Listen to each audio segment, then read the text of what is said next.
¿Me escuchan bien? ¿Me escuchan bien? Sí, Sí, sí, profe. se escucha bien. Sí, doctor.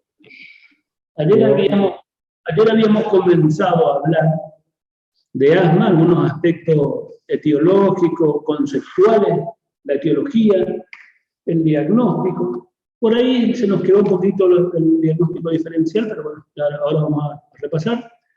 Y queda algo que es importante, digamos, que son los aspectos terapéuticos del asma. Entonces, de vuelta vamos al concepto, o la definición, que es un desorden inflamatorio crónico de la vía aérea en el que participan numerosas células y elementos celulares. Esta inflamación determina cambios estructurales en la pared bronquial y son las causas del incremento de la reactividad bronquial, produciendo recurrentes episodios de obstrucción o sibilancia, o broncoespasmo, disnea, silbido, puede ser tos, ¿no? Con obstrucción difusa y variable de la vía aérea. Generalmente, en esto participan factores genéticos, atópicos, ambientales, ocupacionales, que son los que pueden desencadenar el episodio. Para el diagnóstico, habíamos dicho que tenemos que tener un cuadro clínico tos, opresión torácica, sibilancia, disnea, que puede ser predominio nocturno, y es decir, un elemento clínico. El examen físico, podemos escuchar roncos, podemos escuchar sibilancias, chillidos en el pecho, y a esto, o puede tener un examen físico normal. A esto tenemos que confirmar o demostrar una alteración en la función pulmonar. ¿Cuál es la alteración de la función pulmonar? La obstrucción en el flujo aéreo reversible, ¿sí? Para esto se hace una espirometría. Si me da una obstrucción, 200 microgramos de salbutamol en nebulización o en un puff o en un aerosol, y a los 15 minutos repito la prueba. ¿Es reversible? ¿A qué le llamamos una prueba broncodilatadora reversible con buena respuesta? Que mejoren los 200 mililitros de su1 o que mejore en más del 12%. Entonces decimos, tiene un cuadro clínico, tiene una espirometría con patrón obstructivo y reversible. Entonces confirmamos el diagnóstico de asma, ¿no? Después puede ser que el examen físico sea normal, puede ser que la espirometría sea normal, es decir, en el límite de referencia. En ese caso, tiene un cuadro clínico porque consulta por eso, entonces nosotros tenemos que demostrar qué podemos hacer, y bueno, lo que hacemos es pico-flujo, podemos hacer pico-flujo, y sí, durante 15 días, de 15 a 21 días, y si tiene con 2 mediciones diarias sin tratamiento, y después hacemos el cálculo de la variabilidad del pico-flujo.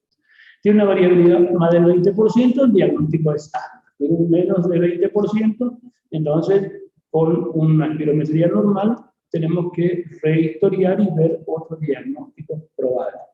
Y del otro lado, por ejemplo, en un patrón obstructivo que no tiene buena respuesta al broncodilatador, no tiene respuesta adecuada al broncodilatador, no es reversible con el broncodilatador, lo que habitualmente se hace es, se puede hacer una prueba terapéutica 21 días, 30 días con corticoide inhalado, o sea, como tratamiento para el asma, y después se repite la prueba. Si la prueba después mejora el verso1, el diagnóstico es asma. Y si no, volvemos a reevaluar al paciente y ver los diagnósticos diferenciales. ¿Sí? Los diagnósticos diferenciales en el adulto, bueno, generalmente son EPOC, bronquiectasia, la rinitis, bueno, el goteo postnasal en pacientes y el reflujo gastroesofágico en pacientes que tienen hiperreactividad bronquial, tenemos que considerar. Y después, bueno, el cuerpo extraño en la vía aérea también hay que considerar como diagnóstico diferencial. Y la fibrosis quística es otro de las entidades que tenemos que tener presente como diagnóstico diferencial del asma. Entonces, ahora, esos son los aspectos diagnósticos, ¿no? Ahora vamos a ver el tratamiento.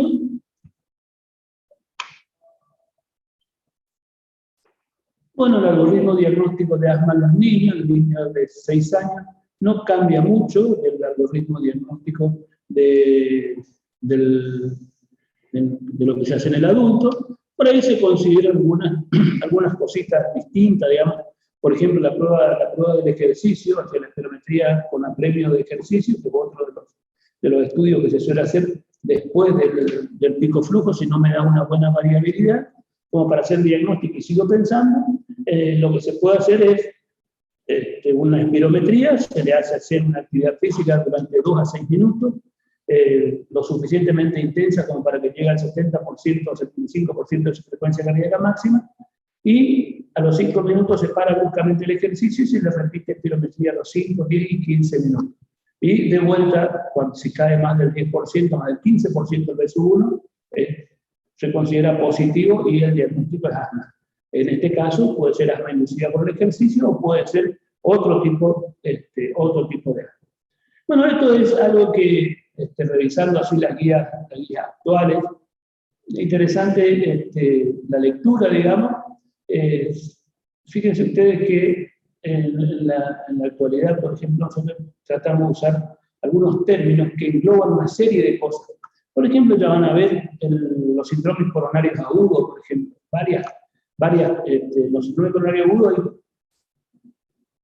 cuando decimos tiene un síndrome coronario agudo, podemos decir que está infartando, que está con un infarto, que está con una angina inestable, que está con un infarto sin Q, digamos, una serie de diagnósticos son abarcativos, digamos, el término. Y bueno, fíjense ustedes que, por ejemplo, para definir enfermedades con manifestaciones clínicas comunes, originadas por energías diferentes, ¿sí? Y con sustrato fisiopatológico probablemente distinto, por ejemplo, el asma, ¿no? En algunas oportunidades se definía como una enfermedad, después como un síndrome. Fíjense ustedes que cada vez más se considera el asma como un síndrome. Sí que engloba a pacientes con síntomas recurrentes provocados por función variable en la vía aérea inferior, bueno, que tiene a su vez opresión torácica, respiración dificultosa, y tos que varían en tiempo y en intensidad, ¿no? Que si bien la causa es la misma, puede diferir entre ellos, existiendo por lo tanto distintos tipos de asma. Es decir, como que el asma no es una enfermedad, porque no tiene algo que lo defina específicamente que es como causa, sino que hay varias causas que tienen las mismas manifestaciones. Bueno, esto es para hablar fundamentalmente del diagnóstico de asma en los niños. Esto yo lo voy a pasar a ustedes, me olvidé de pasarle ayer la otra clase, para que vayan teniendo cosas claras, digamos. Así que el índice predictivo de asma en los chiquitos, en los menores de 3 años. Como para ir sospechando el diagnóstico. Bueno, dentro de la fisiopatogenia, que habíamos hablado ayer, esto le traje para que cuando le pase lo puedan leer, ¿sí? Fundamentalmente. Y después, estos son los diagnósticos diferenciales del asma, ¿no? Bronquiolitis, aspiración de cuerpo extraño, la insuficiencia cardíaca en algunas etapas también se puede considerar un diagnóstico diferencial, fibrosis quística, bueno, la bronquiolitis, reflujo gastroesofágico, fíjense ustedes, bueno, anomalía congénita de la vía superior, disfunción de cuerda vocal, eso puede llegar a ser considerado como diagnóstico diferencial del asma. Ahora vamos a introducirnos directamente en el tema que nos toca hoy, ¿no? Bueno, una vez que nosotros hacemos diagnóstico de asma, tenemos que definir que tenemos que comenzar un tratamiento, ¿no? El tratamiento. Bueno, para iniciar el tratamiento del asma debemos clasificarlo en gravedad, ¿no? Es decir, la clasificación de la gravedad es vital para establecer un tratamiento apropiado. Esta se realiza idealmente con el paciente libre de tratamiento, ¿no? Vamos a suponer que viene alguien que no recibe tratamiento, aunque varias veces ustedes van a recibir pacientes o van a ver que sí, a vos te dijeron que tenías asma alguna vez, no, nunca me dijeron que tenías. Pero yo siempre me voy a la noche o a la madrugada, me suelo ir a la guardia, a la salita, y me hacen una nebulización con unas gotitas, y después me dijeron que igual al aerosol que usa mi vecino. Entonces yo me compré ese aerosol y me hago ese aerosol.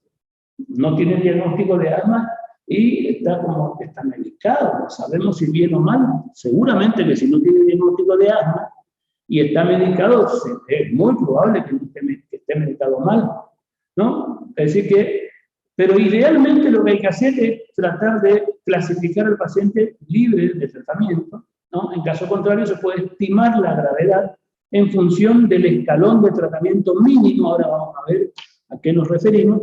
El escalón de tratamiento de base mínimo necesario para mantener al paciente bien controlado. Es decir, cuando hacemos diagnóstico, tenemos que clasificar al paciente por la severidad. Y acá, esto es lo que en algún momento lo hemos dicho, que hay un asma intermitente y un asma persistente. El intermitente tiene estas características, no tiene síntomas diurnos, o sea, no tiene o tiene 2 días o menos a la semana, no recibe el medicamento de alivio, o si lo recibe 2 días o menos, ¿no? Síntomas nocturnos no más de 2 veces al mes, limitación de la actividad, no tiene ninguna limitación de la actividad diaria, ¿no? En la función pulmonar tiene un pico flujo BES1 por arriba del 80% del que está predicho para su edad y no tiene exacerbaciones. Este es un asma intermitente. El asma persistente, esta característica, persistente leve, moderado y severo, ¿de acuerdo? Y por eso que tenemos que preguntarle cuántos días, cuántas veces tiene síntomas, por ejemplo, más de 2 días a la semana, persistente. Una característica de esto ya le convierte al paciente ya lo ubica en ese nivel de severidad. Por ejemplo, lo que a veces nosotros hacemos cuando tiene medicamento o cuando no es muy colaborador con la respuesta, bueno, puede servirnos, por ejemplo, una exacerbación en el año, ya le ponemos a este paciente, por más que tenga pocos síntomas, por más que use menos, ya es un paciente que tiene un persistente leve. Por ejemplo, ¿no? La espirometría sigue teniendo más del 80% del volumen respiratorio forzado en el primer segundo. El persistente moderado, fíjense, tienen síntomas diarios, ¿no? La medicación recibe casi todos los días, síntomas nocturnos más de 1 vez a la semana, ¿no? Limitación de la actividad, tiene bastante limitación, el persistente tiene algo de limitación de la actividad cotidiana, y el pico flujo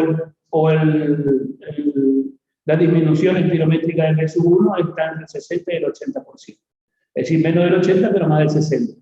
Y las exacerbaciones 2 o más por año. Es decir, si tuvo el año pasado 2 exacerbaciones en nuestro paciente, independientemente de cómo está ahora, ya le ponemos en esta categoría y ya no es un persistente leve o un intermitente, es un persistente moderado. ¿Está? Fíjense, con el interrogatorio tuvo 2 o más exacerbaciones en el año, ya es un persistente severo. Además, tiene síntomas continuos, más de 4 veces al día, varias veces al día, ¿no? Medicación de alivio, utiliza varias veces al día. Los síntomas nocturnos son frecuentes, casi diarios, interfiere con la actividad, ¿no? Mucha interferencia con la actividad cotidiana, y el BES1 está por debajo del 60%. Cualquiera de estos, nosotros tenemos que tener bien presente, sobre todo lo del BES1, menos del 60 es persistente severo, entre 60 y el 80 persistente moderado, más de 80 persistente leve y más de 80 intermitente. Lo mismo que la limitación de la actividad física. Tiene mucha limitación de la actividad física, persistente severo, bastante limitación de la actividad física, algo o ninguna, persistente leve. Digamos, estos son elementos que a nosotros en el interrogatorio ya nos van dando la idea de cuál es la severidad o qué tipo de asma o qué tipo de severidad tiene el asma del paciente, y así definimos conductas terapéuticas. Bueno, esto le traje porque del 18 ahora, del 2018 ahora, este escalón se cambió mucho, pero este no es el que nosotros utilizamos en la actualidad. Sí le traje para que vean nomás en la guía del 2018 cómo utilizábamos bastante. Bueno, hay algunos fenotipos del asma que esto en algunas circunstancias evaluamos para definir tratamiento. Fundamentalmente, bueno, los que tienen eosinofilia, ¿no? Eso es, una vez que hacemos diagnóstico solicitamos un estudio, un hemograma, y tiene más de 150 eosinófilos. Y tiene más de 150 eosinófilos, más de 100 eosinófilos, y ya pensamos que puede ser eosinofilia o puede ser un asma atópico, ¿no? Después, bueno, otras diferencias o no diferencias, sino que es solapamiento, digamos, puede ser el asma con EPOC, la obesidad también tenemos que tener presente, ¿no? Acuérdense ustedes que los pacientes que son obesos, tienen un índice de masa corporal por arriba de 35, tienen a su vez una serie de otras comorbilidades, apnea del sueño, reflujo gastroesofágico, trastorno ventilatorio de la vía aérea superior, puede tener rinitis atópica, una serie de otras comorbilidades que también tenemos que evaluar para definir terapéuticas concomitantes junto con el tratamiento del asma. Son dos cuestionarios que una vez que nosotros iniciamos el tratamiento, creo que ayer habíamos charlado un poco acerca de qué clasificación o cómo clasificamos. Una de las clasificaciones decía, una vez que hacemos un diagnóstico, clasificamos por severidad, que era intermitente, persistente, leve, moderado y severo. Ese es uno. Y después, de hecho, el diagnóstico iniciado del tratamiento, lo que hay que hacer es evaluar el control del asma, ¿no? Si está bien controlado o no está controlado. Para eso se utilizan 2 o 3 cuestionarios, por ejemplo, uno, un cuestionario de control de asma en niños de 4 años, fíjense, niño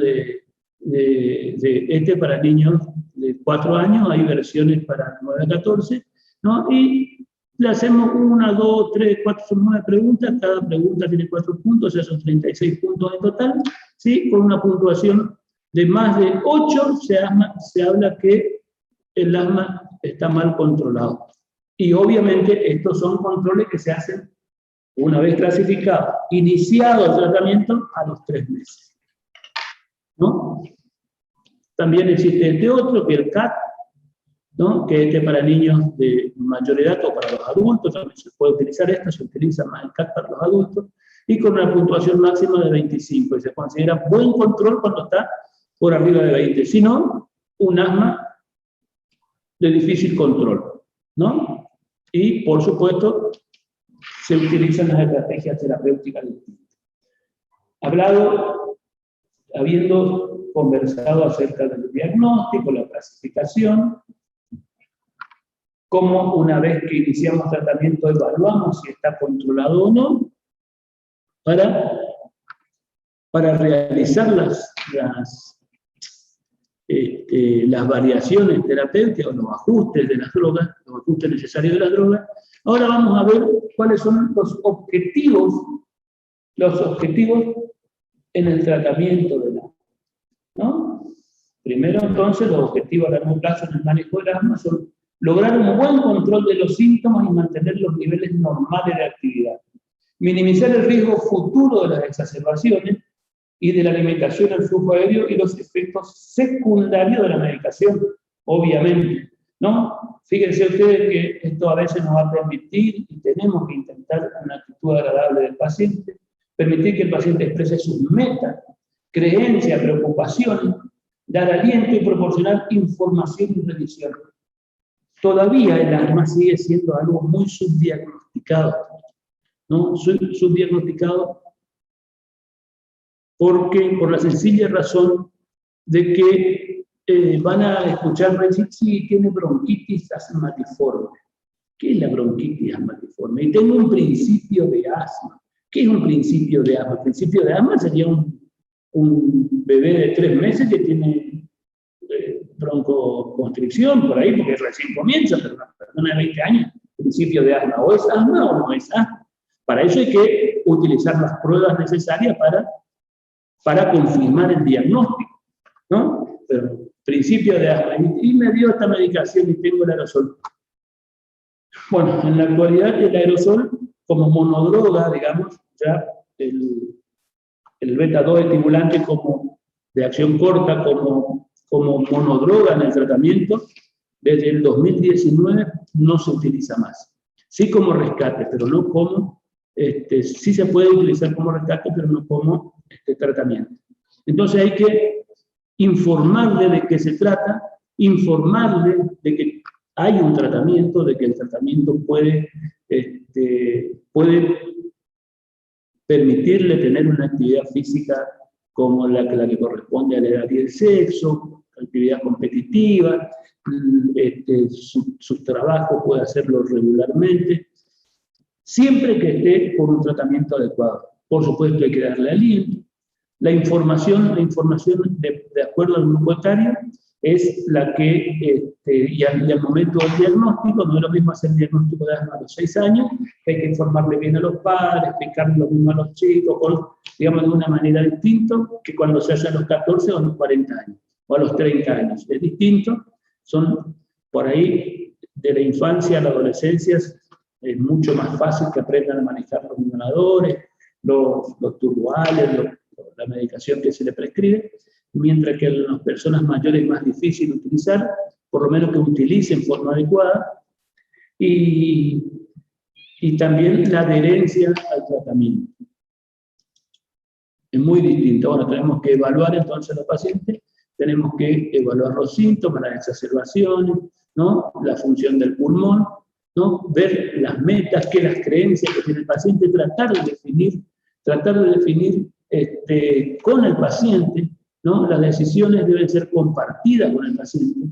Y esto es, por ejemplo, los tratamientos, ¿no? Tratamiento preferente para el control de los síntomas y la reducción de riesgo, ¿no? Tenemos que explicar características de los pacientes o fenotipos. Bueno, hay una de las cosas que hemos hablado, la atopía, la alergia, la eosinofilia, tratar de identificar si se puede un alergeno para hacer los tratamientos de sensibilizadores, el índice de masa corporal, el tabaco, la actividad física, todas esas son cosas que tenemos que tener presentes al momento de ir dándole consejos como para que el paciente se vaya adhiriendo al tratamiento y acepte su enfermedad y que es una enfermedad que tiene un tratamiento adecuado. Bueno, fíjense ustedes, el paciente tiene todas las características que predicen diferencias en su futura respuesta al riesgo al tratamiento en comparación con otros pacientes, por ejemplo, fumar, historia de exacerbaciones, eosinofilia. Estos son cosas que nos predicen ya nosotros que va a ser distinta la respuesta terapéutica. Tiene eosinofilia y probablemente a los 3 meses cuando venga con los mismos síntomas, haya utilizado mucho el medicamento de rescate, entonces por ahí el tratamiento es distinto. Tenemos que progresar. ¿Existen factores de riesgo modificables o comorbilidades que pueden afectar los resultados? Bueno, habíamos hablado del tabaco, habíamos dicho la obesidad, ¿no? La rinitis atópica, el goteo postnasal, el reflujo gastroesofágico, los pólipos nasales, una serie de cosas que, la atopía, que nos pueden a nosotros alertar acerca de la respuesta terapéutica que va a tener. Y la preferencia del paciente, tenemos que charlarlo, tenemos que convencerle que tiene que tratarse, cuáles son las metas, las creencias, ¿no? De ahí, ayer creo que hablábamos acerca de la utilización de los inhaladores. Las personas por ahí a veces tienen miedo de utilizar, justamente porque tienen interpretaciones distintas o interpretaciones erróneas de la utilización de los aerosoles, ¿no? Las creencias, las preocupaciones sobre el asma, los medicamentos, hay que explicarle bien para qué sirven, los efectos adversos de cada una de las drogas que va a recibir, ¿no? Y después las cuestiones prácticas, las técnicas de inhalación, por ejemplo, la biomecánica de la inhalación, el disparo con la inspiración, con la boca abierta, esperar contar hasta 10 después de haber hecho el disparo inhalado, digamos, porque si no, por ahí a veces algunos soplan, hacen mal, y por supuesto que es uno de los elementos que nos hacen a nosotros tener una respuesta terapéutica mala. Bueno, la adhesión, ¿con qué frecuencia el paciente, ¿no?, propenso a tomar la medicación? Si va a recibir la medicación con el intervalo y de la forma que nosotros le decimos. Y esto es un dato no menor. El costo, por suerte, en la actualidad existen los planes, la mayoría de las obras sociales, cosa que antes no lo hacían. Todas las obras sociales tienen por ley que administrarle los medicamentos para el tratamiento adecuado de las enfermedades crónicas no transmisibles, como por ejemplo la hipertensión arterial, como por ejemplo la diabetes tipo 1 y tipo 2, y como por ejemplo el asma. ¿Sí? Son planes que cubren el 100% del tratamiento. Hay que hacer un papeleo inicial, pero le cubre el 100% del tratamiento. O sea que antiguamente, hace 4 o 5 años atrás, ¿y por qué no lo sigue? Porque es muy caro por esto, o en la actualidad no hay. Y por si eso no fuera poco, también los planes remediar, que antiguamente eran los planes remediar, los planes nacionales para los que no tienen cobertura, también le provee la medicación sin costo, digamos. Así que esto es un dato que en la actualidad cada vez tiende a ser menos relevante, pero sí hay que explicarle que tiene que recibir la medicación. El trámite va a tener que hacer. ¿Qué tipo de medicamentos entonces usamos? Usamos medicamentos de control y de rescate y otras terapias. Los medicamentos de control, ¿sí?, se utilizan para el tratamiento de mantenimiento regular, ¿no? Reducen la inflamación de la vía aérea.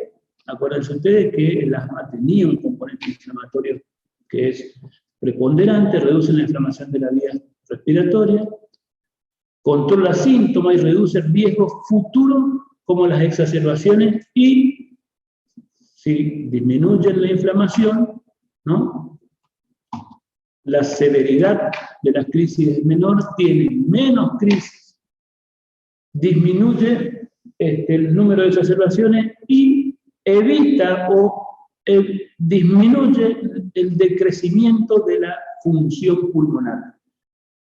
Yo creo que había un grupo que le había dicho que tenían que buscar cuántos mililitros por año decrece el MED-1 después de los 40 años, y están escritos en los libros de fisiología. Así que eso va a ser una pregunta del parcialito que viene. Hay que buscar medicamentos de control y medicamentos de rescate. Lo de control, entonces, ¿qué es lo que hace con el control? Reducen la inflamación de la vía aérea. Por lo tanto, disminuye el número de exacerbaciones y disminuye el decrecimiento de la función pulmonar. ¿Sí? Por supuesto que controla síntomas y reduce el riesgo futuro, ¿no? Y lo de rescate. Bueno, estos se ofrecen a todos los pacientes para el alivio a demanda de los síntomas, ¿sí? Cuando tiene chillido, tiene tos, falta de aire, utilizar uno de rescate. ¿Está? Incluso durante el empeoramiento del asma o las exacerbaciones, ¿no? Utilizamos los medicamentos controladores y los de rescate. Y después otras terapéuticas, ¿no? O otra terapéutica adictiva, como por ejemplo, para pacientes con las más graves, esto puede ser considerado cuando los pacientes tienen síntomas y otras exacerbaciones persistentes a pesar del tratamiento, asma de difícil control o asma grave, ¿no? Optimizando o exacerbaciones persistentes a pesar del tratamiento, o tratamiento optimizado con medicamentos de control a dosis, ¿sí? Los medicamentos de control a dosis alta, como por ejemplo corticoides inhalados, ¿no? Agonista beta-2 de larga acción y el tratamiento de los factores de riesgo modificables, es decir, otros tratamientos. Acá entrarían, por ejemplo, la terapia, el tratamiento con antirreceptor de leucotrieno, con inhibidores de la IgE, ¿no? Sí. Sí. Sí. ¿Alguien habló? Nadie. Entonces sigo hablando yo.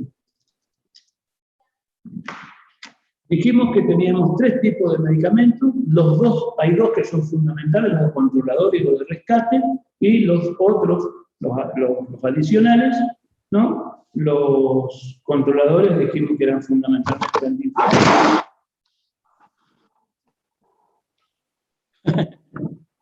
parece que dice Macana.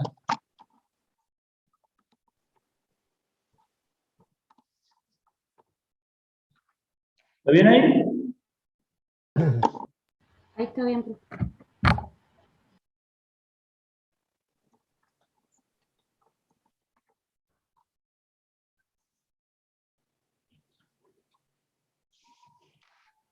Parece que nos quedó muy bien.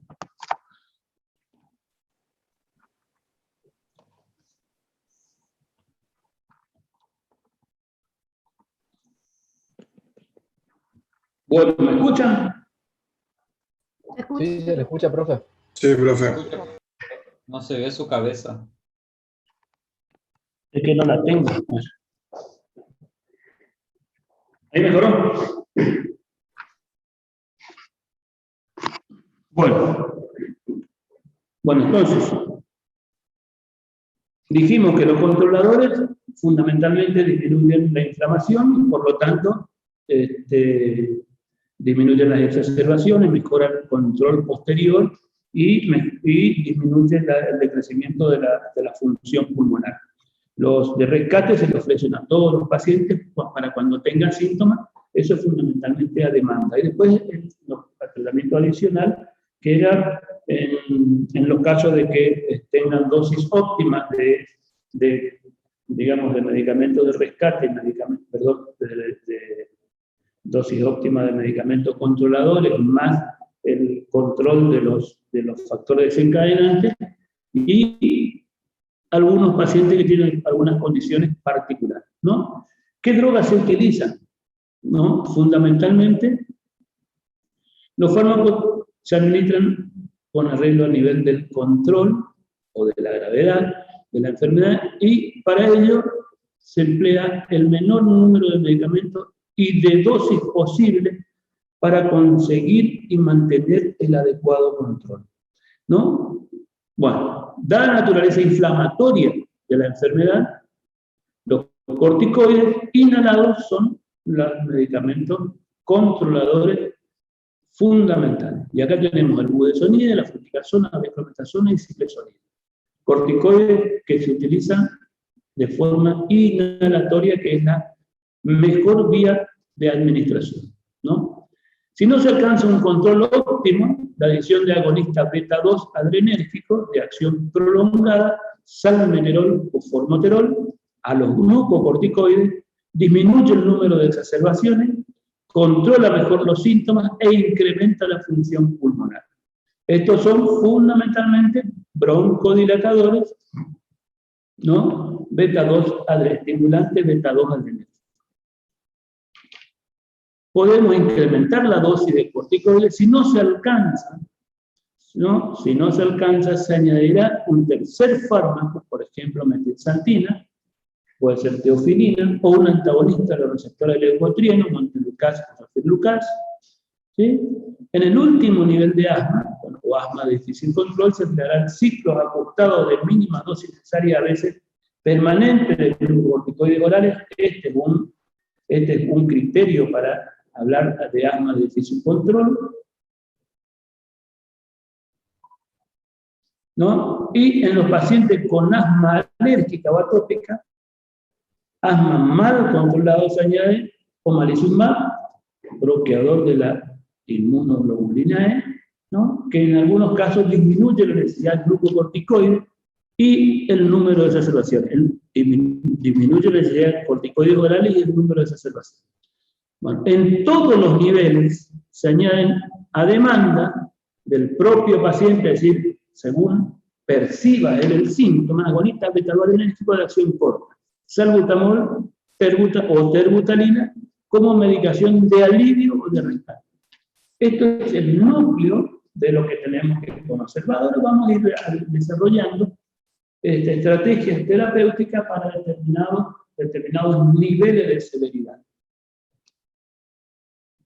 Bueno, dijimos que clasificábamos al paciente en asma, ¿no? Intermitente y persistente, esto lo habíamos dicho. Entonces, de acuerdo, fíjense ustedes, a esto, nosotros ponemos el asma intermitente en el escalón 1 para iniciar el tratamiento, necesidades mínimas de tratamiento para mantener el control, el intermitente en el primer escalón. Después tenemos los persistentes leves, en el escalón 2, persistente moderado 3 y 4, ahora vamos a ver qué significa, y el persistente severo, escalón 5 o 6. ¿no? Ya vamos teniendo la idea, entonces, dónde le colocamos a cada uno de los pacientes. Tenemos intermitente, persistente, leve, moderado y severo. Y tenemos a su vez 1, 2, 3, 4, 5 y 6 escalones terapéuticos, y vamos a tratar de ir viendo de acuerdo, bueno, a la exacerbación, el número de síntomas, ¿no? La valoración, ¿no? Y frecuentemente hacemos ajustes de tratamiento de acuerdo al nivel de control y cómo se maneja, digamos, sintomáticamente el paciente. Estos son los escalones. Ahora vamos a ir, esto es para que tengan una idea, el primer escalón, segundo escalón, tercero, cuarto y quinto, y vamos a tratar de desarrollarlo todo de a uno. Entonces, el primer escalón, escalón 1, ahí pacientes con síntomas menos de 2 veces al mes, sin factores de riesgo de exacerbación. Este constituye el escalón 1, sería el asma intermitente. Según sea necesario, bajas dosis de corticoide inhalado y formoterol, dosis baja de los dos. Ahora vamos a ver qué significa dosis baja de estos dos, ¿sí? Según sea necesario. Bueno, hay una serie de evidencias, el sigma 1, el sigma 2, que son los que justifican, digamos, desde el 2019 en adelante, la utilización de dosis bajas de corticoide y formoterol. El formoterol tiene la particularidad de que tiene un inicio de efecto o de acción que es muy rápido, 10 minutos, entre 5 y 10 minutos, 15 con mucho, comienza el efecto y tiene una vida media prolongada. Por eso es que se le da este formoterol. No es como los agonistas beta de acción rápida y también tiene corto efecto, ¿no? El formoterol se puede prescribir, digamos, hasta cada 12 horas. Lo mismo que el salmeterol. Pero el salmeterol comienza el efecto mucho más tardíamente. Por eso es que esto sirve, el formoterol es el único beta 2 que sirve para rescate y para mantenimiento. Sirve para rescate porque tiene un tiempo de inicio que es corto. Bueno, ¿cuál es la importancia de esto? ¿No? Alta importancia dada la reducción de disminuye las exacerbaciones. Alta importancia para evitar mensajes conflictivos sobre el objetivo del tratamiento del asma en el escalón 1 y en el escalón 2. Gran importancia dada la mala adherencia de los corticoides inhalados solo. Esto se sacó en el 2017-2018, la guía china decía que había que dar solo como monodroga el corticoide inhalado, ¿sí? Y eso, fíjense ustedes, condicionaba mala adherencia en los pacientes, ¿no? Con síntomas infrecuentes, bueno, lo que los pondría a riesgo del tratamiento solo con agonista beta 2 de acción corta. La segunda opción, en el escalón 1, ¿no? Corticoide inhalado, dosis baja, cada vez que deba utilizar un agonista beta de acción corta, ¿sí? Siempre se usa el corticoide inhalado o con el agonista beta de acción corta, o porque tiene el inhalador distinto, pero en la actualidad ya están viniendo salmeterol con, formoterol con un corticoide inhalado, combinado. Bueno, también en algunos estudios, los valores de la referencia es alta importancia a la prevención de las exacerbaciones severas. Esto lo da el corticoide porque sabemos que hay inflamación. Los agonistas beta de acción corta lo que predisponen es a tener más exacerbaciones cuando se utiliza como monodroga, ¿sí? Menor importancia a las pequeñas diferencias en el control de los síntomas y inconvenientes de tener que llevar 2 inhaladores, ¿sí? Los inhaladores combinados de agonista beta de acción corta más corticoide inhalado están disponibles en algunos países, ¿sí? Pero están aprobados solo para uso de mantenimiento. Digamos, acá había uno de nombre comercial, se llamaba, no me acuerdo el nombre, pero había uno ya hace años que hay un agonista beta de acción corta y un corticoide inhalado. Ya me voy a acordar. Seretide. ¿Eh? No, el Seretide no. Seretide. ¿Cómo? Seretide no, el Seretide. No, uno que tenía salbutamol con beclometasona. No me acuerdo, era Cerevent. Ventide puede ser. ¿Cómo? Ventide, ese creo que tiene. No, Cerevent creo que se llama, no me acuerdo. No, bueno, el corticoide inhalado diario no aparece como una opción en el primer escalón, ¿no? Esto se había incluido del 14 al 18, pero ya prácticamente se deja de usar. Segundo escalón, ¿no? Intermitente, persistente leve. Medicación de control de dosis. Medicación de control, dosis baja. Acá tenemos que utilizar un corticoide inhalado, ¿no? Baja más la opción preferida, ¿no? Medicación de rescate cuando sea necesario. Habitualmente, corticoide inhalado, ¿no? Más un agonista beta de acción corta. Eso en el paciente, fíjense el segundo escalón, en el leve podemos utilizar el mismo esquema terapéutico que en el paciente que tenemos en intermitente, en el paciente intermitente. Hay dos opciones, ¿no? Bueno, otras opciones en este escalón, ¿no? Antagonistas de los receptores de los leucotrienos son menos eficaces que los corticoides. Esto en el primer escalón. ¿Está? Persistente leve. Bueno, estas son las dosis. Budesonide, dosis baja, 200-400 miligramos, dosis más alta o media, 400-800, y alta, 800 miligramos, 800 microgramos.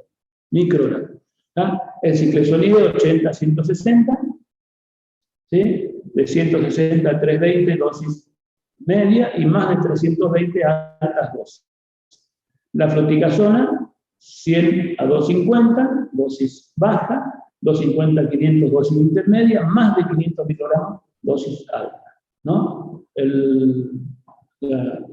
Cualquiera de las dos presentaciones de la floticasona. Y después tenemos la beclometasona, 200 a 500, 500 a 1000 y 1000 microgramos, dosis alta.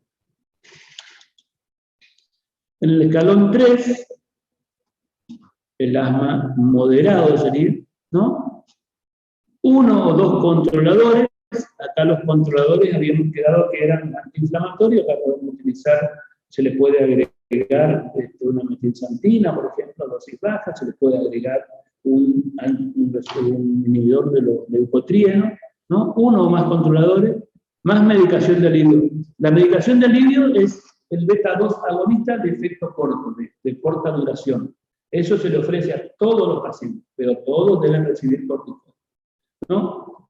Bueno, uno o dos más controladores, más medicación de alivio, opción preferida según sea necesario, adulto adolescente, corticoide a dosis, ¿no? Corticoide inhalado a baja dosis y combinación con un agonista beta-adrenérgico de acción larga, ¿sí? De efecto como tratamiento de mantenimiento, bueno, más según requiera o según síntomas, el agonista beta-adrenérgico de acción corta. Escalón 3, moderado. Escalón 4, grave, ¿sí? Dos o más controladores, acuérdense, escalón 3 y 4 llevan dos o más controladores a dosis más alta, ¿no? Según sea necesario, o sea, dosis más alta, medicación de alivio, ¿no? Más la medicación de alivio. Bueno, en los adultos, corticoide inhalado más agonista beta de efecto prolongado, corticoide a bajas dosis de combinación, bueno, con formoterol, o mantenimiento y tratamiento calmante, o fíjese, de mantenimiento, más el formoterol y el corticoide como de rescate, si se quiere, ¿no? O combinación, dosis media, de corticoide más agonista beta de acción prolongada, según sea necesario, y un agonista beta de acción corta, si podemos hacer las dos combinaciones, ¿no? Para el tratamiento de rescate, digamos, o darle un agonista de acción corta, o darle, cuando recibe formoterol, el formoterol como de rescate también, en el escalón 4 en asma persistente severa. Otras opciones de combinación son altas dosis de corticoides más agonista beta de efecto largo, puede ser, bueno, considerada en adultos y adolescentes. Bueno, pero fíjense ustedes que el aumento de la dosis de corticoides proporciona generalmente poco beneficio adicional. En el escalón 5, pacientes de tratamiento con síntomas persistentes o exacerbaciones a pesar de la técnica de inhalación correcta, eso es lo que tenemos que mirar siempre, ¿no? Y una buena adherencia, eso es lo que hay que considerar siempre cuando persisten los síntomas, la técnica de administración y la adherencia terapéutica, ¿no? En el paso 4, el tratamiento debe ser referido a un especialista con experiencia, es decir, hasta el nivel 4 podemos hacer en la atención primaria o en el primer nivel. Después de esto, ya deberíamos derivar a un especialista a un neumonólogo, ¿no? Bueno, se utilizan antiinmunoglobulina E, omalizumab, termoplastia bronquial, puede ser considerado para algunos pacientes adultos con asma grave, y también a esto se le puede agregar corticoides, ciclo de corticoides orales, y esperando buscar la respuesta. Bueno,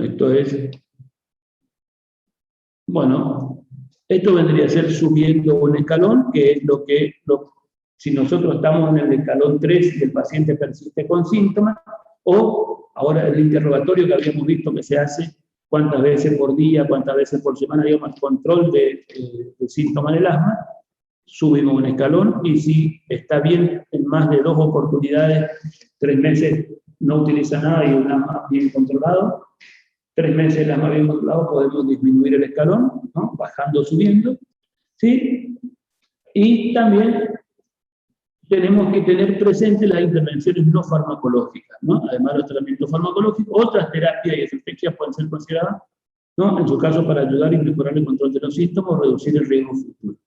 Bueno, dejar de fumar, actividad física, tiene que hacer actividad física, hay que tener cuidado con las exposiciones, digamos, de los pólenes o el ambiente ocupacional, ¿no? Hay que tener cuidado con los medicamentos que pueden desencadenar crisis de asma, también, bueno, los alergenos en lugares cerrados, ¿no? Reducción del peso corporal, las vacunas, eso hay que tener presente, forma parte del tratamiento, digamos, no farmacológico del asma. Doctor, Sí. una pregunta. ¿La teofilina actualmente se está utilizando para el tratamiento? Actualmente se está utilizando para tratamiento.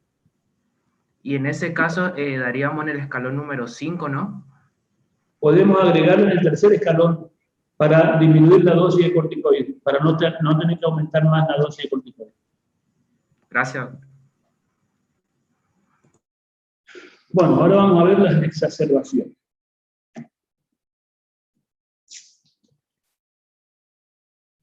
Ataque o crisis de asma o asma aguda, bueno, son episodios caracterizados por, es decir, o una exacerbación, que está caracterizada por aumento progresivo de la dificultad para respirar, sensación de falta de aire, sibilancia, tos o presión torácica, o una combinación de todos estos síntomas, ¿no? Bueno, a ello se le debe agregar una disminución de flujo de aire expirado, que puede ser documentada con la espirometría o con el picoflujo, ¿no? Que puede ser documentada y cuantificada a través de la medida de la función pulmonar. Volumen expiratorio máximo en el primer segundo, que ese era el picoflujo, el flujo expiratorio medio máximo, ¿no? O el B1 en la espirometría. Digamos, con la flujimetría o con la espirometría. Por otro lado, tenemos que hay un concepto, ¿no? O una denominación de asma casi fatal, o asma potencialmente fatal, o asma de riesgo vital, que engloba aquellas crisis definidas por la presencia de eventos tales como Es decir, ¿a qué le llamamos asma casi fatal? Al que tuvo paro cardiorrespiratorio, al que requirió intubación orotraqueal, ventilación mecánica, requerimiento de ingreso a unidad de cuidado intensivo, es decir, obviamente después respondió al tratamiento y anduvo bien, o en aquellos que tuvieron hipercapnia, o sea, con CO2 por arriba de 50 milímetros de mercurio, o acidemia con un pH inferior a 7,38, 7,35 por ahí. Entonces, ¿a qué le llamamos asma casi fatal o asma de riesgo vital? Al que tuvo paro cardiorrespiratorio, al que requirió intubación orotraqueal con asistencia respiratoria mecánica con requerimiento de ingreso a una unidad de cuidado intensivo, o aquel que tiene o que tuvo durante una crisis una PCO2 por arriba de 50 milímetros de mercurio o un pH por debajo de 7,38. Eso es asma casi fatal. Y a qué le denominamos crisis asmática, entonces un ataque caracterizado por aumento progresivo en la dificultad para respirar, con sensación de disnea, tos o presión sibilancia, y o una combinación de todas ellas.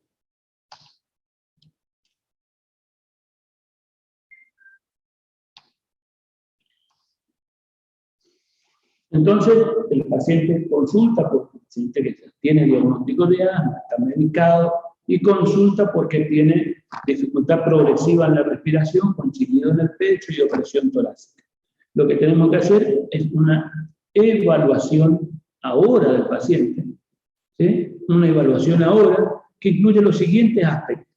Identificar a los pacientes con riesgo vital y del tipo de exacerbación. ¿Se acuerdan quién eran los pacientes que tenían riesgo vital? Habíamos hablado los otros días de aquellos que estuvieron internados en el último año, de que usan corticoides inhalados y usan más de utilizaron más de un tubito de medicamento de rescate en el mes. Aquellos que tienen, que vienen con silencio respiratorio, esos son los pacientes que tienen riesgo vital. Identificación de signos y síntomas de compromiso vital. ¿Cuáles serían los signos y síntomas de compromiso vital? Uso de músculos accesorios de la respiración, tiraje intercostal, enfisema subcutáneo, tórax silente, que hablen monosílabo. Eso me está hablando a mí que tenga alteración del sensorio, y bueno, y la desaturación. Me estaba olvidando, en la oximetría del pulso una saturación por debajo del 90%. ¿Sí? Está hablando de que tiene insuficiencia respiratoria fundamentalmente. Identificación de los signos y síntomas de compromiso vital, medición objetiva del grado de obstrucción al flujo aéreo y su repercusión en el intercambio gaseoso, bueno, hablábamos de la oximetría de pulso, y descartar la presencia de complicaciones. ¿Cuáles serían las complicaciones? Bueno, el neumotórax, el enfisema subcutáneo, la insuficiencia respiratoria, y siempre que un paciente asmático, así como todas las enfermedades crónicas, se reagudizan, es porque hay algo que le hizo reagudizar. Una infección, una neumonía, una infección respiratoria, otro tipo de infección. En el diabético, las infecciones son las que desencadenan descompensaciones, lo mismo que el que tiene insuficiencia cardíaca, lo mismo que el que tiene POC, lo mismo en el asmático. Hay que buscar, a lo mejor está con una bronquitis aguda, una infección viral y ahora tiene una neumonía, o una bronquitis aguda bacteriana, y eso es lo que desencadena que aumente los síntomas de su enfermedad. Es decir, hay que descartar presencia de las complicaciones. Bueno, la distinción de la crisis en función de su evolución, es decir, de aparición rápida, si es menos de 3 horas, o de evolución lenta, en caso contrario, ¿no? Implica consideraciones predictivas que se expresarán con una peor respuesta terapéutica en el último supuesto y con una mayor necesidad de intubación en el primer caso. Fíjense ustedes que esto es, le preguntamos cómo estuvo ayer, anterior estuvo bien, y cuándo comenzó, y ahora comenzó a empeorar. Bueno, si en menos de 3 horas desencadenó síntomas graves, lo más probable es que requiera una intubación, ¿no? Y fíjense ustedes, si vino empeorando en los últimos días, ¿no? Y ahora está con una crisis moderada, severa, ¿no? Expresarán una peor respuesta terapéutica. Entonces, ¿qué significa eso? Que tenemos que internarlo. Digamos, si evolucionó rápidamente, o si en menos de 3 horas, o si viene perdiendo su capacidad de, digamos, que viene perdiendo su capacidad de hacer efecto adecuado a la medicación en los últimos días. Esto va a requerir internación. Deberá asimismo indagarse la presencia de factores de riesgo de asma casi fatal, habíamos visto, el asma casi fatal eran paro cardiorrespiratorio, era el requerimiento de intubación orotraqueal y asistencia respiratoria mecánica, internación en la unidad de terapia intensiva, ¿no? Estos son elementos que hay que interrogar al paciente, porque una vez, si tenemos esto o estos elementos en el interrogatorio, ya el paciente va a requerir internación antes de que nosotros iniciemos el rescate de la medicación. Por supuesto que la alteración del sensorio de la conciencia, la bradicardia, la hipotensión, cianosis, tórax silente, ¿no? La excitación psicomotriz constituyen signos que, aunque tardío, indican riesgo vital e inminencia de parada cardiocirculatoria. Es decir, si tiene alguno de estos, nos vamos a estar dudando mucho de que es un asma casi fatal.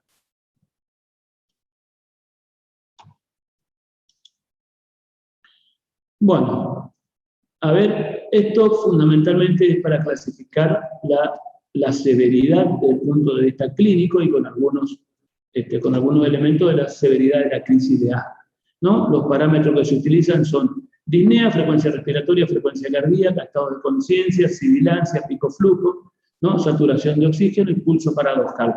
Sería, fíjense ustedes, 1, 2, 3, 4, 5, 6, 7 y 8 elementos clínicos. Disnea, frecuencia respiratoria. Entonces, en base a eso, nosotros decimos si tiene una crisis. Por ejemplo, si tiene disnea,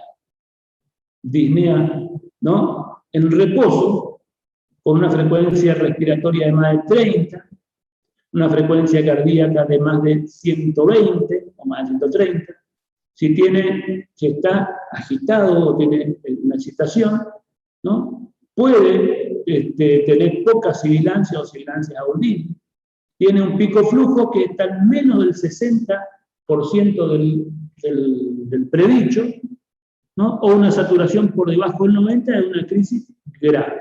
Obviamente tiene el pulso paradojal. ¿Quién me describe lo que es el pulso paradojal?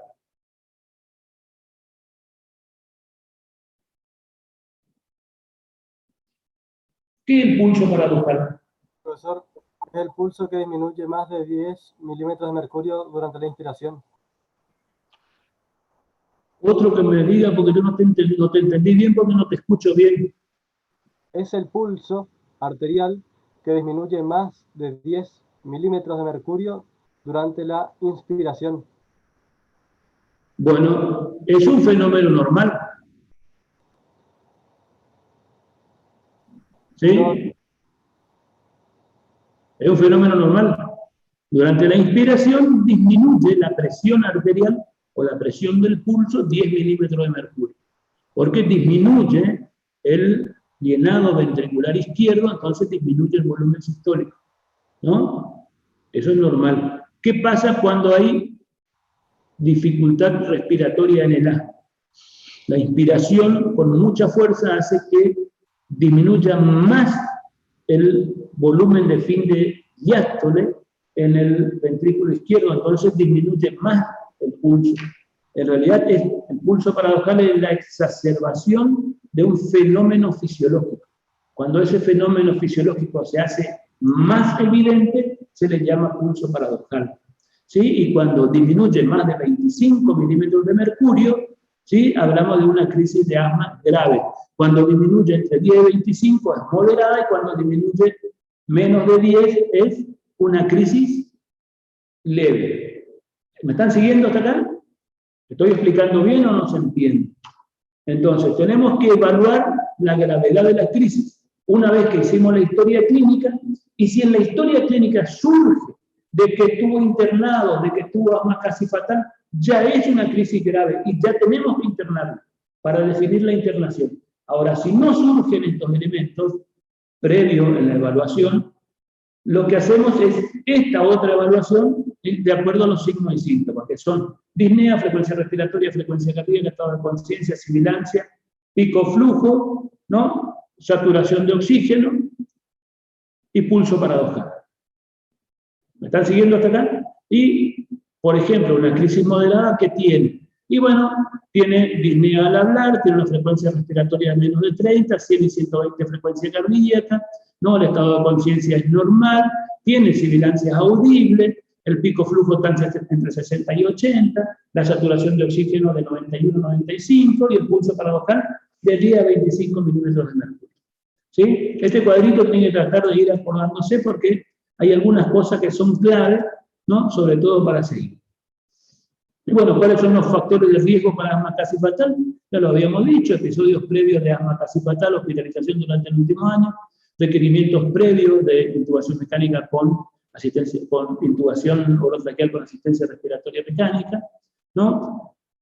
Bueno, uso incrementado de la vagonita beta de acción corta, por ejemplo. Bueno, y algunos factores desencadenantes de asma casi fatal, las infecciones respiratorias, alteraciones emocionales, o los cambios meteorológicos también, la utilización de algunos fármacos. Los que están marcados son los más frecuentes.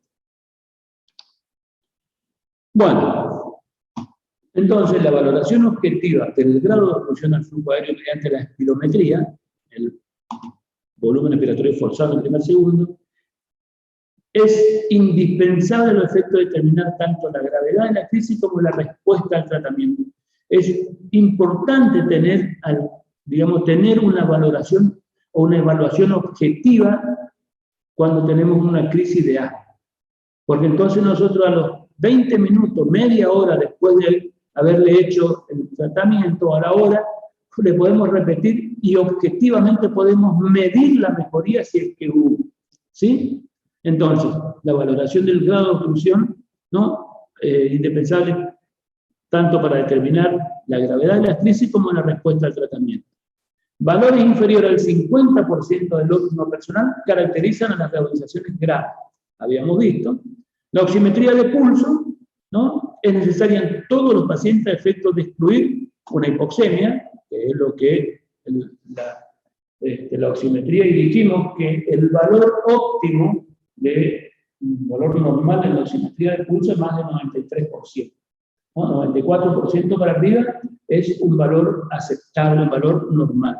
¿No? Cuando empieza a caer por debajo, entre 91 y 93, hay hipoxemia leve, ¿no? Hay hipoxemia leve, y la PO2 está seguramente arriba del 75-80, pero hay hipoxemia leve, porque para la edad ese valor está disminuido, y por debajo, entre 90 y 91, comienza a definirse insuficiencia respiratoria. Por debajo de 90 se define, porque por debajo de 90 corresponde a PaO2 por debajo de 60 milímetros de mercurio.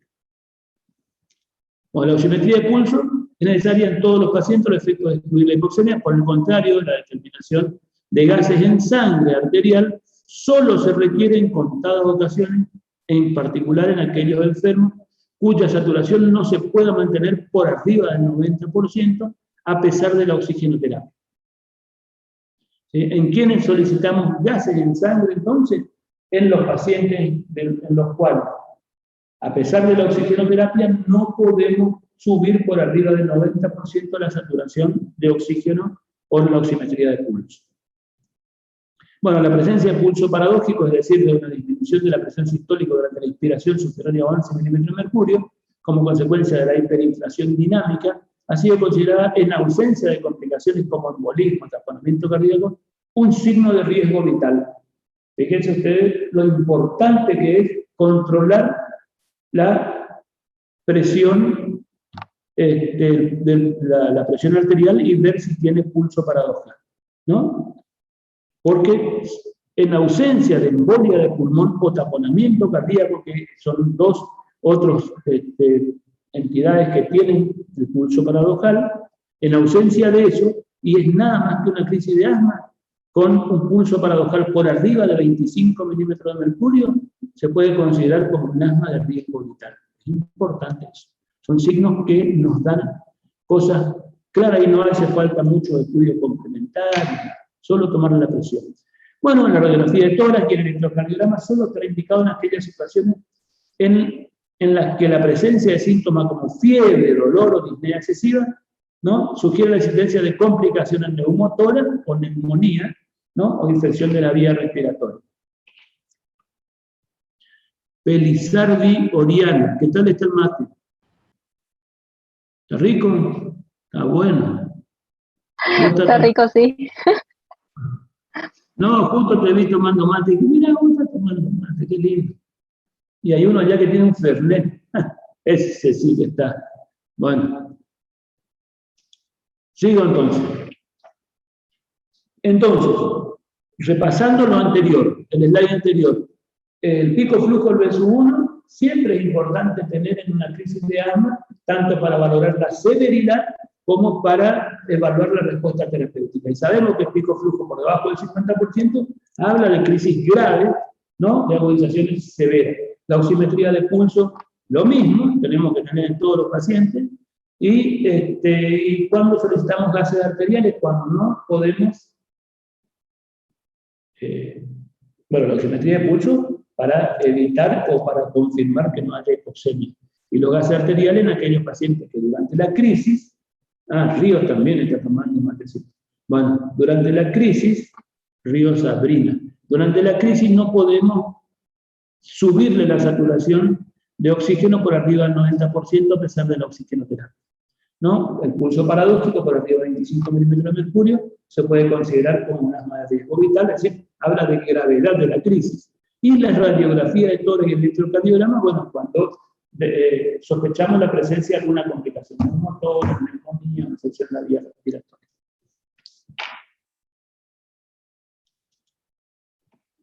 Bueno, la respuesta al tratamiento es una evaluación que es más dinámica, porque se va haciendo con el transcurso del tiempo, incluye comparar los cambios obtenidos, ¿no?, en el grado de obstrucción al flujo aéreo respecto a los valores basales, predecir la respuesta al tratamiento, valorar las necesidades de otras pruebas diagnósticas, ¿no? Bueno, la respuesta es satisfactoria cuando el BSU1 o el pico flujo son superiores al 45% del valor predicho a los 30 minutos de iniciado el tratamiento. Es decir, si después de iniciado el tratamiento a los 30 minutos volvemos a pedir o podemos realizarle estos estudios y superan el 45% del valor predicho, ¿no?, estamos hablando de la respuesta es satisfactoria.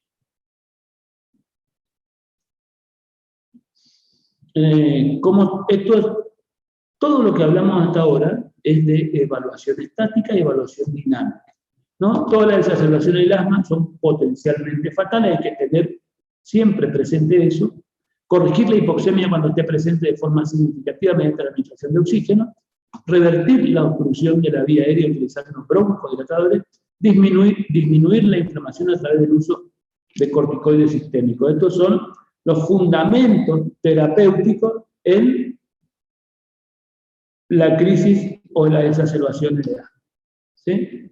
Bueno, habíamos visto que puede ser una crisis leve o una crisis grave, ¿no?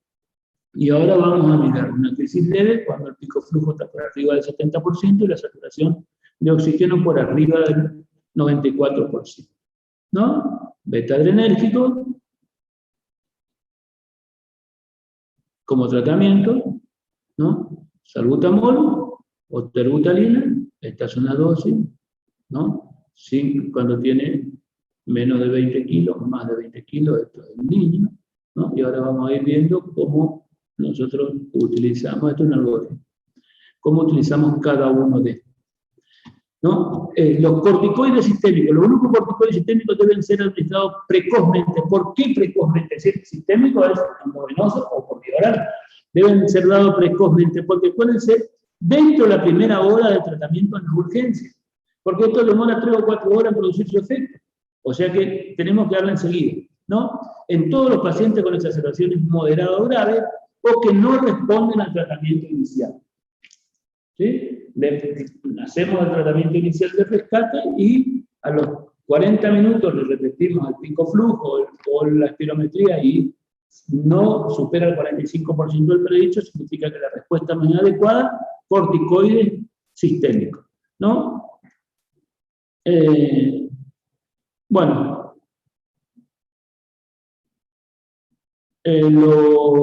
los glucocorticoides, bueno, fíjense ustedes que el paciente con crisis severa o grave, que no mejora con el tratamiento inicial, recomendación, bueno, la C2 no sustituye la utilización de corticoides sistémicos, los corticoides inhalados. Algunos dicen que hay que suspender el glucocorticoide inhalado, que no hay que prescribir, cualquiera de las dos cosas. El problema de los inhalatorios, de la medicación inhalatoria en el paciente con crisis y un asma potencialmente fatal o crisis grave, es que lo que mueve aire no alcanza para llegar el medicamento hasta el lugar donde va a hacer efecto.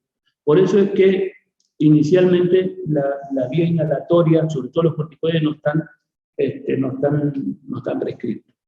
Bueno, otra medicación que se suele utilizar, el sulfato de magnesio, solo ha mostrado algún beneficio en algunos subgrupos de pacientes con obstrucción muy grave, que es lo que tienen un pico flujo o un BSU1 por debajo del 20%, se utiliza.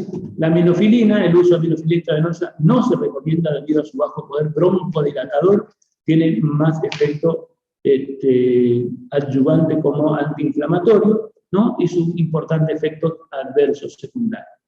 Los antagonistas, los receptores leucotrienos, su utilización intravenosa u oral en pacientes con exacerbaciones moderadas produce un modesto incremento de la función pulmonar dentro de los primeros 30 minutos de su administración. No hay evidencias en pacientes con obstrucciones más severas.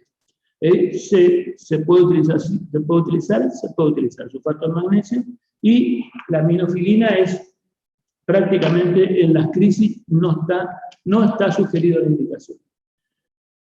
Fíjense ustedes cuando se interna entonces. Las decisiones deberán ser tomadas sobre la base de la evaluación clínica y funcional del paciente, pero no más allá de las 2 o 3 horas de iniciado el tratamiento, ¿no? Aquellos pacientes que han recibido un tratamiento adecuado durante dicho plazo y permanecen sintomáticos, que requieren la limitación de suplemento de oxígeno para mantener una saturación superior al 90% y que muestran una reducción persistente de la función pulmonar o del BSU1, flujo expiratorio medio máximo, inferior al 40%. Entonces, aquellos que no responden después de 40 minutos de un tratamiento adecuado, aquellos que tienen una reducción objetiva del pico flujo o del volumen expiratorio forzado en el primer segundo por debajo del 40% del predicho, o los que requieren oxígeno suplementario para mantener una saturación por arriba del 90%, estos pacientes se deben internar, ¿no? Deberán ser hospitalizados.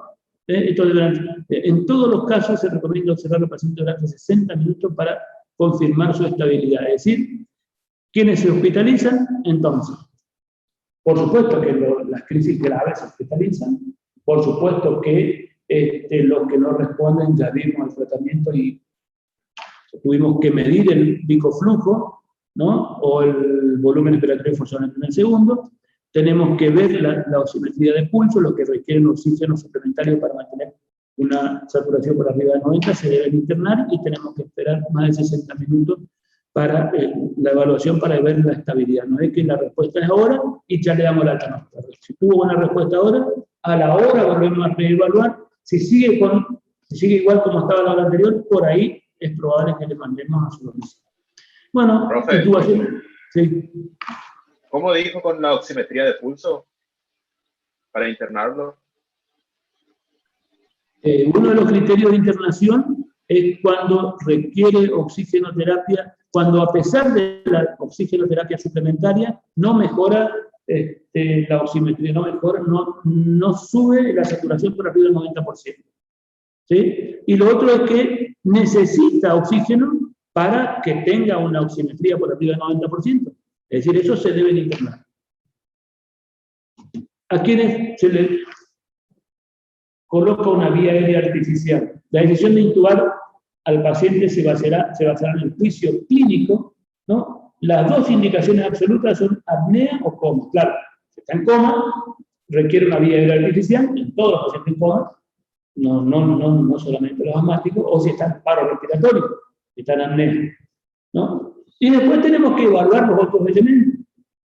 A ver, hay algo que estaba en uno de los teóricos de las clases anteriores, que eso es indicación de intubación orotraqueal y asistencia respiratoria mecánica. Díganme ustedes, ¿qué es? Que es un síndrome, uno de los grandes síndromes. El Glasgow, no. ¿Qué? El Glasgow, ¿o no? ¿El que no escucho? No entiendo. Glasgow, la escala de Glasgow. No. ¿Ustedes escucharon alguna vez hablar de fatiga diafragmática? Claro, profe, usted puede ser que se refiera a que el paciente necesita intubarse cuando la insuficiencia respiratoria sea tan grave que los músculos estén trabajando tan arduamente que se fatigan. Entonces, para evitar la fatiga del diafragma y del la fatiga respiratoria. ¿Cuáles son los signos de fatiga diafragmática?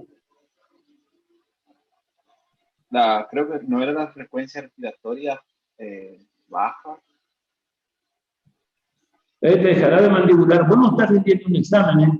Me decís, no sé, no me voy a repasar. Signo de fatiga respiratoria o fatiga diafragmática. La respiración paradojal. ¿Qué respiración paradojal? ¿Qué otro? Bueno, eso va a ser una pregunta del parcialito que viene. Bueno, entonces... Gracias, profe. Entonces, vamos a ver. La decisión de intubar sí se basa fundamentalmente en el juicio clínico. Y hay algunos elementos que nos predicen a nosotros que es preferir intubar a una persona que todavía no hizo paro a una que paró, ¿no? Bueno, la apnea y el coma son indicaciones absolutas. Después tenemos algunas indicaciones que forman parte también de lo que tenemos que tener en cuenta para el juicio clínico. Una de ellas es el signo de fatiga diafragmática, signo de fatiga respiratoria, eso tenemos que ver. Bueno, y las indicaciones de ingreso a terapia intensiva incluyen, bueno, paro respiratorio, alteración de la conciencia, saturación de oxígeno por debajo del 90%, a pesar de la administración de oxígeno suplementaria, hipercapnia o necesidad de intubación neurotraqueal, soporte ventilatorio o neumotora. Estos son los elementos clínicos por los cuales tenemos que ingresar a la unidad de cuidados intensivos. Y bueno, y después hablando de soporte ventilatorio, la ventilación mecánica, la estrategia recomendada es la hipercapnia permisiva o hipoventilación controlada, que permite una adecuada oxigenación al paciente, minimizando los riesgos de baractología. Y vamos a ver después qué significa hipoventilación controlada o hipercapnia permisiva. Siempre con buena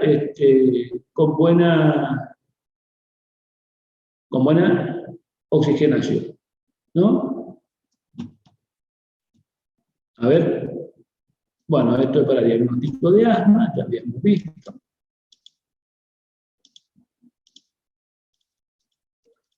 Esto parece que ya asma difícil de control.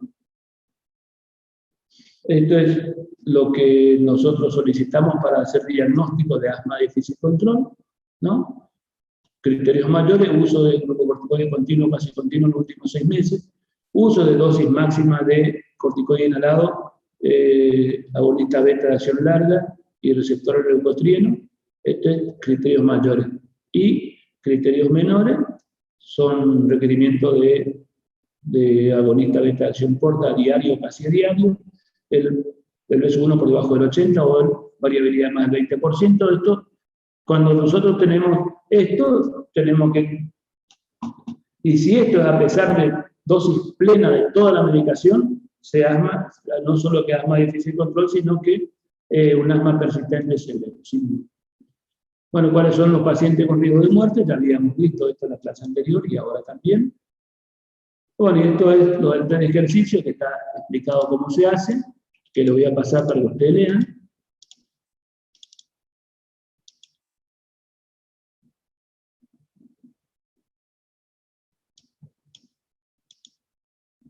Bueno, y creo que acá esto es todo lo de la clase de hoy. Diagnóstico diferencial de asma y EPOC. Bueno, vamos a ver cuando veamos EPOC. Y nos vemos. Así que hasta la próxima. Gracias, doctor. Se van a impulsar ¿Saben qué es lo que pueden hacer? Lo que quieran. Yo a la noche siempre hago una horita, entro a la plataforma, así que manden preguntas, cuestionamientos. Yo ayer le había dicho que iba a bajar, que iba a poner las clases, y algunos casitos clínicos para resolver.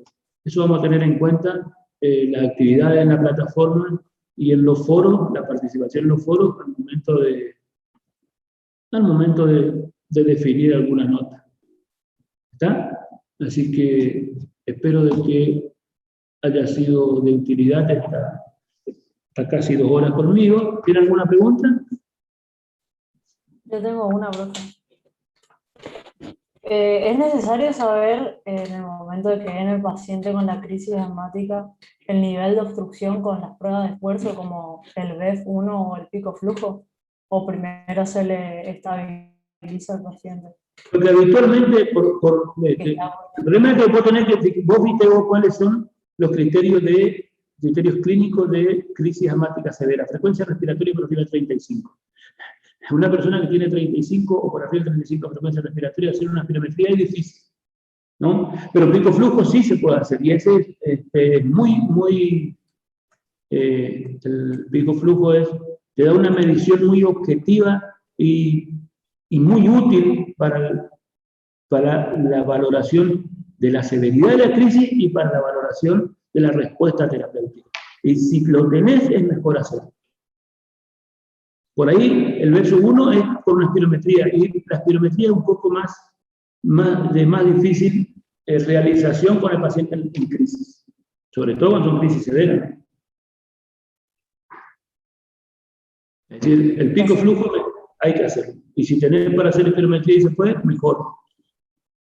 Justamente porque podés medir la severidad, digamos, el grado de severidad menos del 40% de severo, ¿no? Digamos, menos del 40% tiene ahora, menos del 40% de lo que es el predicho para el paciente, ¿eh? Y el predicho está en base al sexo y la edad y al peso. Profe, yo tengo otra pregunta, ¿puede ser? ¿Tenés? El formoterol se usa tanto para rescate como mantenimiento, ¿eso no llega a escuchar bien? Sí, se puede usar para las dos cosas, exactamente. Bueno, gracias. Profe. Sí. ¿Me escucha? Sí, ¿quién habla? ¿Conti? No, Yazda. Yazda. Sí. Le hago una consulta. Ayer usted había dicho de que si teníamos dudas de si era asmático o no, le dábamos corticoides, creo que dijo 10 días. Y veíamos... No dije 10 días. No dije 10 días. 21 días por lo menos. Son 3 semanas. Sí. Bueno, y ayer, después de la clase, leí el GINA y ya recomendaba de que no se diera solamente, ni siquiera para definir, que no se diera como monoterapia los corticoides solo no. No. Tenemos que hacer tratamiento de asma, corticoide y el formoterol, por ejemplo. Ah, o sea que si queremos confirmar esos 21 días, le damos... hay que hacer tratamiento. Hay que hacer tratamiento, sí o sí. Sí. Está, gracias. Profe, una pregunta. Sí. A mí me quedó una duda en cuanto al tratamiento en lo que es el asma severa. ¿El tratamiento se hace con el omalizumab en conjunto con los glucocorticoides orales o se utiliza uno u otro? En realidad se usa el omalizumab, hay varios criterios para la indicación, digamos, de eosinofilia 1, medir IgE por arriba de 1500 otros, cosas, y tiene que estar recibiendo corticoides orales a 0,5 miligramos kilo de peso más el corticoide inhalado, a pesar de eso tener respuesta mala, digamos, y se utiliza el omalizumab. Esto nos permite en líneas generales disminuir la dosis de corticoides o suspender el corticoide sistémico, así que inicialmente usa juntos y después, de acuerdo a la respuesta terapéutica, va decreciendo en escalones. Está bien, gracias. O va decreciendo en complejidad, no en escalones, porque seguí en el escalón 6.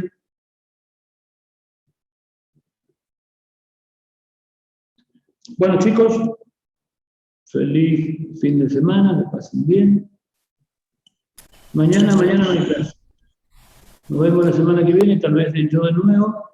Así que tenemos todos los días entre las 8 y las 10 de la noche.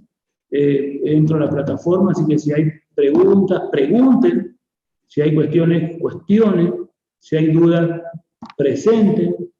¿Sí? Y le vamos a ir respondiendo. Hasta luego. Chao, profe, gracias. Chao, profe.